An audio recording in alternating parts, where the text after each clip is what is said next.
ও ভাই বাবাজি, আল্লাহ নবীর মহাব্বত কবরে লাগবে, আল্লাহ নবীর মহাব্বত মিজানে লাগবে, আল্লাহ নবীর মহাব্বত হাসরে লাগবে, আল্লাহ নবীর মহাব্বত ফুলসিরাতে লাগবে, আল্লাহ নবীর মহাব্বত, আল্লাহ নবীর ভালোবাসা জান্নাতে যাওয়ার প্রয়োজন পড়ে যাবে।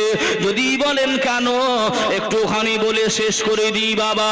কাল কিয়ামতের দিনে মাহশারের ময়দানে তামাম কোটি কোটি কোটি কোটি উম্মাত উম্মাতানিরা সবাই নবী আদম সফিউল্লাহর কাছে যাবে। ও নবী আদম, আপনি আমাদের জন্য সুপারিশ করে, আপনি আমাদের জন্য মাফি চান, আপনি আমাদের জন্য সুপারিশ করেন, আপনি আমাদের জন্য মাফি চান। নবী আদম সফিউল্লাহ বলবে পারবো না, ইযহাবু ইলা গায়রি, আমার পরের নবীর কাছে চলে